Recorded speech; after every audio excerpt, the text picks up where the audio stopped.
अस्सलाम वालेकुम। आज की हम वीडियो के अंदर नॉर्मलाइजेशन देखेंगे कि नॉर्मलाइजेशन हमारे पास क्या होती है और डेटाबेस के अंदर नॉर्मलाइजेशन का कॉन्सेप्ट क्या है। नॉर्मलाइजेशन को किस तरह से हम अंडरस्टैंड कर सकते हैं कि आपके पास एक डेटाबेस का टेबल है और नॉर्मलाइजेशन के बगैर उसके अंदर क्या प्रॉब्लम होती हैं और किस तरह हम उनको सॉल्व कर सकते हैं। नॉर्मलाइजेशन होती क्या है उसको पढ़ते हैं। Normalisation is a technique of organising the data into multiple related tables to minimise data redundancy. अब डाटा रिडंडेंसी क्या होती है? डाटा रिडंडेंसी ये चीज़ होती है कि आपके पास एक से ज़्यादा दफ़ा चीज़ें रिपीट हो जाएं। ठीक है, जब सिमिलर टाइप ऑफ डाटा आपके पास रिपीट होगा तो उस चीज़ को हम कहते हैं डाटा रिडंडेंसी, यानी कि आपका जो डाटा है वो रिपीट हो रहा है। और अगर सिमिलर डाटा आपका एक से ज़्यादा दफ़ा आएगा तो जाहिर सी बात है आपकी मेमोरी के अंदर वो ज़्यादा जगह भी लेगा। ठीक है, तो ये आपके पास एक प्रॉब्लम हो सकती है। ये आपके पास तीन अनोमलीज हैं, तो इनको हम बारी बारी डिस्कस करते हैं। एक आपको एग्जाम्पल उससे पहले मैं बता देता हूँ कि किस तरह से आप इसको अंडरस्टैंड कर सकते हैं। हमारे पास एक स्टूडेंट का टेबल है। ठीक है, एक स्टूडेंट का टेबल है जिसके अंदर हमारे पास कुछ एट्रीब्यूट्स हैं, कुछ कॉलम्स हैं। इन फील्ड्स के अंदर क्या नाम है? Roll number, name, branch, the HOD and the office telephone number. ये हमारे पास कुछ एट्रीब्यूट्स हैं इसके। ठीक है, तो अब हम देखते हैं कि किस तरह से आप इसके अंदर डाटा एंटर करते हैं और किस तरह से आपके पास प्रॉब्लम आती है नॉर्मलाइजेशन ना होने की। ठीक है, विदाउट नॉर्मलाइजेशन क्या प्रॉब्लम्स आपको आती है। आपके पास कुछ रोल नंबर्स हैं, ठीक है, 1 से लेके 4 तक। मैं इनके कुछ नाम लिख लेता हूँ यहाँ पे, ब्रांच नेम, एचओडी और इनका ऑफिस फ़ोन नंबर, कोई भी आप रैंडम सी वैल्यूज इसके अंदर डाल सकते हैं। अब ब्रांच नेम और एचओडी नेम और office telephone number are same for all the entries. ठीक है, जितने भी आपके पास रोल नंबर और स्टूडेंट हैं सबके पास ये जो डाटा है, ये जो कॉलम्स हैं, ये रिपीट हो रहे हैं। ठीक है, इस रिपीट से क्या होता है कि आपके पास एक प्रॉब्लम आती है कि डाटा रिडंडेंसी होती है। इससे आपके जो साइज होगा मेमोरी का वो भी इंक्रीज होगा और काफ़ी ज़्यादा इश्यूज भी होंगे, आपको इसको एक्सेस करने में भी काफ़ी इश्यूज देखने पड़ेंगे। ठीक है, तो इन इश्यूज को क्या कैसे हम सॉल्व करते हैं और ये क्या होती हैं। सबसे पहले आपके पास तो इंसर्शन अनोमली आती है। ठीक है, उसके बाद डिलीशन अनोमली और थर्ड नंबर पे आपके पास अपडेशन अनोमली। सबसे पहले इंसर्शन अनोमली को देखते हैं। आपके पास स्टूडेंट का टेबल है। ठीक है, चार उसके अंदर रोल नंबर वाइज आपके पास रिकॉर्ड्स पड़े हुए हैं। अगर आपके पास एक पांचवा स्टूडेंट हो, ठीक है, उसके पास भी यही डेटा सेम एक ही ब्रांच के अंदर हो तो उसके अंदर भी सेम डाटा यही वाला आएगा। ठीक है, तो हम उसको यहाँ पे एंटर करते हैं और मैंने क्या किया कि 100 मोर स्टूडेंट्स के लिए यही सेम डाटा एंटर किया। ठीक है, तो यहाँ मेरे पास इंसर्शन अनोमली आती है। इंसर्शन अनोमली में क्या होती है कि डाटा रिपीट हो रहा है। ठीक है, तो जैसे हम 1000 स्टूडेंट्स के लिए या 2000 स्टूडेंट्स के लिए ये सेम काम करेंगे तो सबके लिए वो सेम डाटा मुझे बार बार एंटर करना पड़ेगा, जिससे क्या होगा कि मेरी जितनी भी मेमोरीज है उसके अंदर ज़्यादा जगह घेरेगी। ठीक है, ये इन्फॉर्मेशन आपके पास यहाँ पे बिल्कुल सेम है। ठीक है, अब मैं कहता हूँ कि मैं जैसे जैसे डिलीट करता हूँ किसी भी आईडी को, किसी भी यू रोल नंबर को, तो क्या हो रहा है उसके साथ ब्रांच इन्फॉर्मेशन साथ साथ डिलीट हो रही है। ठीक है, हालांकि मैं उसे डिलीट नहीं करना चाहता, तो जैसे ही मैं लास्ट स्टूडेंट को भी डिलीट कर दूंगा तो मेरे पास जितना भी ब्रांच इन्फॉर्मेशन थी वो सारी डिलीट हो जाएगी। इस चीज़ को हम कहते हैं डिलीशन एनोमली। ठीक है, ताकि हम एक स्टूडेंट को डिलीट करने से हम उस ब्रांच को कैसे डिलीट कर सकते हैं, तो इस चीज़ को कहते हैं हम डिलीशन एनोमली। उसके बाद अपडेशन एनोमली है हमारे पास एचओडी किसी वजह से छोड़ जाता है। ठीक है, या फिर आपके पास कोई भी ब्रांच चेंज हो जाती है, तो कोई भी आप उसके चेंजिंग करना चाहते हैं, तो मैं क्या करता हूँ कि मिस्टर एक्स की जगह मिस्टर वाई करना चाहता हूँ। तो क्या होगा, मुझे सबके लिए उसको अपडेट करना पड़ेगा। मेरे पास जितने भी वहाँ पे स्टूडेंट्स हैं, जितने भी एंट्रीज हैं, सबके लिए मुझे बारी बारी वो एक ही काम करना पड़ेगा।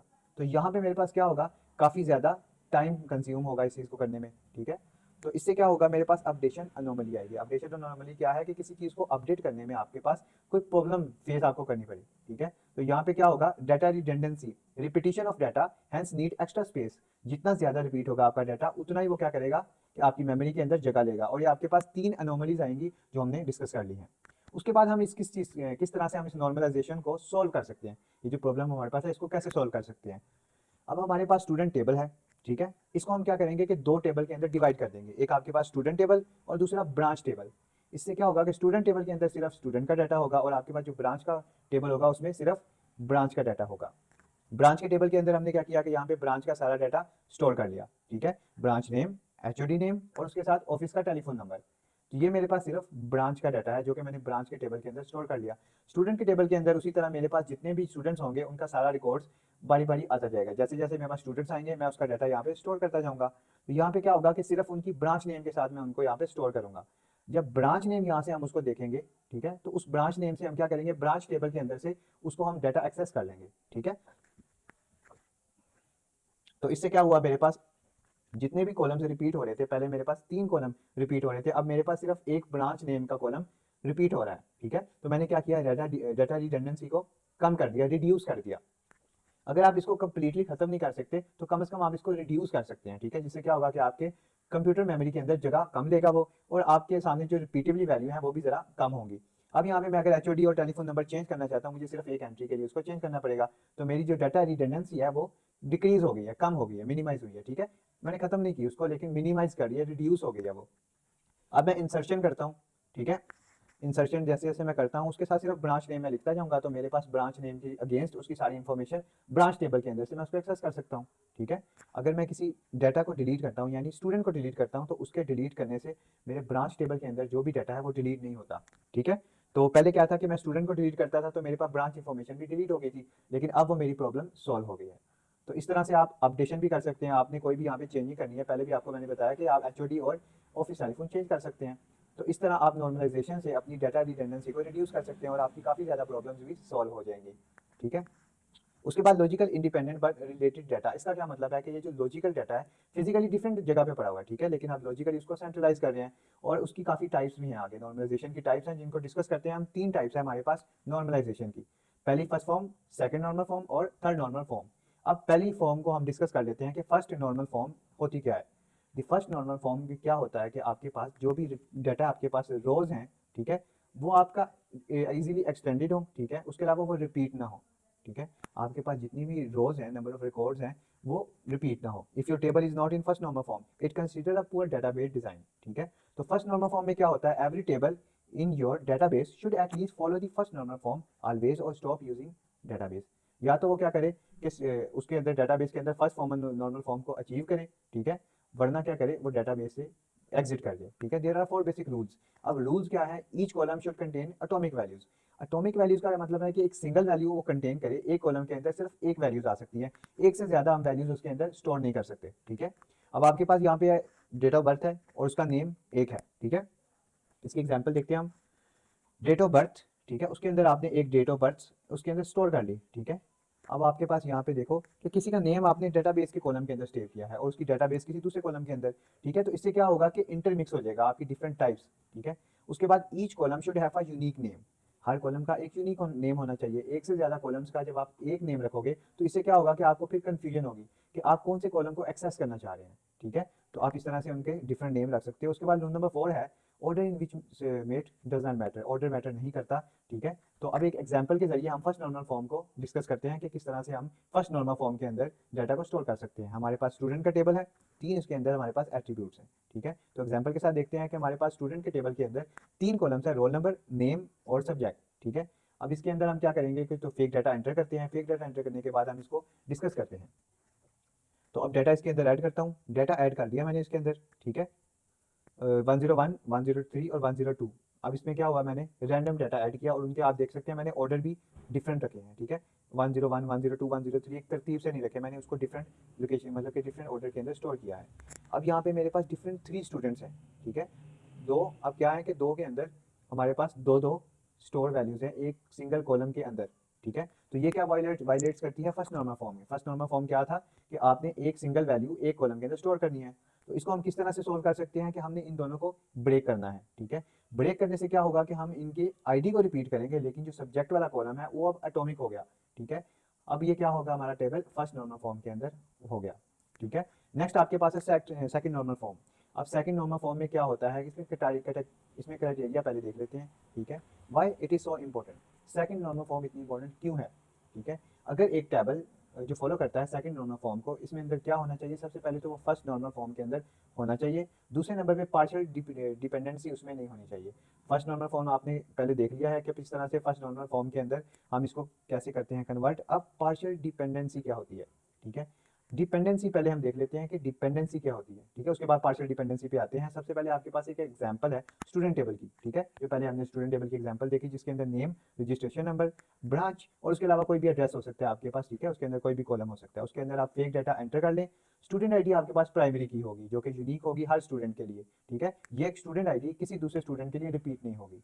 नेम आपका रिपीट हो सकता है, ठीक है। नेम एक से ज्यादा भी लोगों का सेम हो सकता है, लेकिन स्टूडेंट आईडी हमेशा आपकी डिफरेंट होगी, ठीक है। अब क्या करते हैं कि हम प्राइमरी की उसको सेट कर देते हैं। प्राइमरी क्या होती है कि आपका जो भी एक कॉलम है उसको वो क्या करेगी, एक यूनिक आईडी यूनिक दे देगी, ठीक है, यूनिक की बना देगी जिसके अंदर डाटा रिपीट नहीं हो सकता, कोई भी रिकॉर्ड या कोई भी वैल्यू आपकी रिपीट नहीं होगी, ठीक है। अब आपके पास यहाँ पे ब्रांच नेम है, ठीक है, जिसकी आईडी 10 है, ठीक है, उसका ब्रांच नेम क्या है, CSE, तो आप उसको देख सकते हैं। अगर आपके पास कोई और स्टूडेंट है, ठीक है, लेकिन आप उसको आईडी से नहीं, किसी के नाम से आप सर्च करते हैं, तो नाम एक से ज़्यादा भी हो सकते हैं, ठीक है। तो यहाँ पे क्या आपके पास आईडी से आप उसको सर्च कर सकते हैं। अब पार्शियल डिपेंडेंसी क्या होती है, उसको भी एक एग्जांपल के साथ हम देखेंगे यहाँ पे, ठीक है। यहाँ पे एक सिंपल टेबल है हमारे पास स्टूडेंट का, उसके अंदर सिंगल कॉलम है स्टूडेंट आईडी का। अब ये यूनिक है हमारे पास क्योंकि हमने इसको प्राइमरी की बनाया हुआ है, ठीक है। तो इससे हम क्या कर सकते हैं, बाकी सारे कॉलम्स को एक्सेस कर सकते हैं, कोई भी डाटा एक्सेस करना हो आप उसको स्टूडेंट आईडी के साथ एक्सेस कर सकते हैं क्योंकि वो हमारे पास एक यूनिक प्राइमरी की है, ठीक है। अब हमारे पास एक मजीद एक टेबल बनाते हैं सब्जेक्ट के लिए। इस टेबल के अंदर हमारे पास सब्जेक्ट आईडी होगी जो कि प्राइमरी की होगी। नेक्स्ट सब्जेक्ट नेम, अब उस सब्जेक्ट के नेम उसके अंदर स्टोर किए जाएंगे। सब्जेक्ट आईडी यहाँ हमारे पास प्राइमरी की होगी, ठीक है, जो यहाँ पे स्टोर की जाएगी। हर सब्जेक्ट के नेम के साथ एक यूनिक आईडी होगी, किसी सब्जेक्ट के नेम के साथ रिपीट नहीं होगी। स्टूडेंट टेबल की इन्फॉर्मेशन जो भी है वो दूसरे सब्जेक्ट टेबल के अंदर सब्जेक्ट की इन्फॉर्मेशन हमने स्टोर कर ली, ठीक है। एक तीसरा टेबल हम बनाएंगे स्कोर टेबल, जिसके अंदर हर स्टूडेंट का हर सब्जेक्ट के अंदर हम स्कोर स्टोर करेंगे, ठीक है। उसके बाद क्या होगा, इसमें थोड़ा सा आप और भी डाटा ऐड कर सकते हैं। स्कोर टेबल के अंदर score ID, student ID, subject ID, marks और टीचर नेम आप उसके अंदर स्टोर कर सकते हैं, ठीक है। इसके अलावा आप इसके अंदर कुछ डाटा ऐड कर दें। ऐड करने के बाद यहाँ पे आप देखेंगे कि स्टोर आईडी यूनिक है और स्टूडेंट आईडी यहाँ पे रिपीट हो रही है, ठीक है। सब्जेक्ट आईडी भी यहाँ पे क्या हो रही है, रिपीट हो रही है। मार्क्स यहाँ पे डिफरेंट है और टीचर नेम भी यहाँ पे रिपीट हो रहा है, ठीक है। तो प्राइमरी की should be a score ID, क्योंकि स्कोर आईडी हमारे पास रिपीट नहीं हो रही। स्टूडेंट आईडी और सब्जेक्ट आईडी अगर दोनों मिला के यूज़ किया जाए तो वो ज़्यादा मीनिंगफुल प्राइमरी की यूज़ हो सकती है, ठीक है। इन दोनों के साथ कैसे होगा, हमारे पास अगर आपके पास स्टूडेंट है एक 10, ठीक है, तो आप इसमें से वो निकाल सकते हैं नहीं, आपको नहीं पता कि किस मार्क्स सब्जेक्ट के अंदर मार्क्स चाहिए। अगर मैं आपको सब्जेक्ट बता दूं तो आप फिर पूछेंगे कि किस स्टूडेंट के, तो यहाँ पे ये दोनों इकट्ठे काम होंगे तो फिर यूनिकली आइडेंटिफाई होंगे। दोनों को अलग-अलग आप अगर देखेंगे तो यहाँ पे आप नहीं उनको एक्सेस कर सकते, ठीक है। अब मैनी टू मैनी रिलेशनशिप में के अंदर क्या होता है कि काफ़ी ज़्यादा स्टूडेंट काफ़ी ज़्यादा सब्जेक्ट पढ़ते हैं और काफ़ी सब्जेक्ट्स के अंदर काफ़ी ज़्यादा स्टूडेंट्स होते हैं, तो मैनी टू मैनी रिलेशन बनता है यहाँ पे, ठीक है।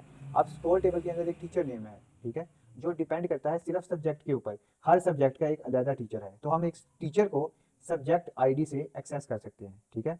अब primary keys are composition of a 2 columns, ठीक है। स्कोर टेबल आपके पास जो है उसके अंदर 2 आपके पास कॉलम है, स्टूडेंट आईडी और सब्जेक्ट आईडी।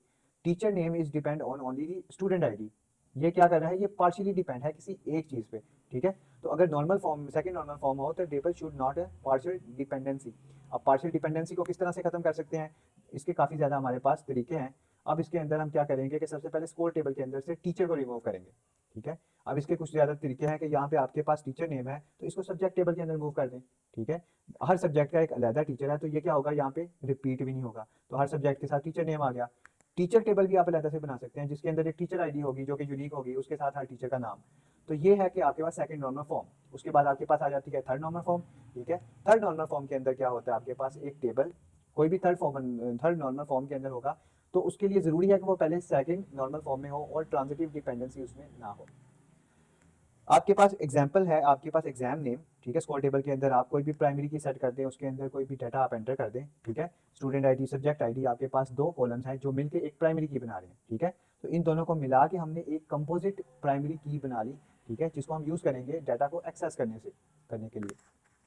अब आपके पास एक एग्जाम्पल है, एग्जाम्पल के जरिए हम इसको मजीद समझते हैं कि किस तरह से आप इसके अंदर ट्रांजिशन डिपेंडेंसी को खत्म कर सकते हैं, ठीक है। तो एग्जाम जो है डिपेंड ऑन स्टूडेंट और एग्जाम डिपेंड ऑन सब्जेक्ट, दोनों के अंदर डिपेंड करता है, ठीक है। तो आपने एक नया टोटल मार्क्स का कॉलम बनाया, क्या वो प्राइमरी की पे डिपेंड करता है, ठीक है, और सम अदर कॉलम या किसी दूसरे कॉलम के ऊपर वो डिपेंड करता है। जब टोटल मार्क्स डिपेंड करेगा एग्जाम नेम पे तो क्या क्या क्या होगा फिर उसके बाद। अब आपके पास प्रैक्टिकल एग्जाम्स है 30 से 40 मार्क्स के, ठीक है। एग्जाम्पल ले लेते हैं, मेन एग्जाम आपके 60 या 70 मार्क्स के हो सकते हैं, तो कंप्लीट आपका एक 100 हो जाएगा। सेशनल आपके 50 to 40 कितने भी मार्क्स हो सकते हैं। अब टोटल मार्क्स एग्जाम की बेस के ऊपर चेंज हो रहे हैं, ठीक है। तो टोटल मार्क्स जो है एग्जाम नेम के ऊपर डिपेंड कर रहे हैं, ठीक है। टेबल के अंदर क्या क्या है, हमारे पास एक प्राइमरी की है जिसको हम कंपोजिट की भी कहते हैं, जो कि 2 कॉलम से मिलकर बना हुआ है, ठीक है। अब ये दोनों कॉलम्स क्या, इन दोनों कॉलम्स की वजह से हम बाकी सबको एक्सेस कर सकते हैं, लेकिन हमारे पास टोटल मार्क्स एग्जाम नेम के ऊपर डिपेंड कर रहे हैं, क्योंकि सिर्फ एग्जाम नेम के साथ हम उसके टोटल मार्क्स को एक्सेस कर रहे हैं। तो इस चीज को कहते हैं transitive dependency, when the non prime attribute is depend upon the non prime attribute, ठीक है। अब इसको हम किस तरह से सॉल्व कर सकते हैं, एक एग्जाम टेबल बनाएंगे अलग से, उसके अंदर हम क्या करेंगे, एग्जाम नेम और एग्जाम टेबल उसके अंदर दे देंगे। तो अब क्या होगा, हमारा जो डाटा होगा वो थर्ड नॉर्मल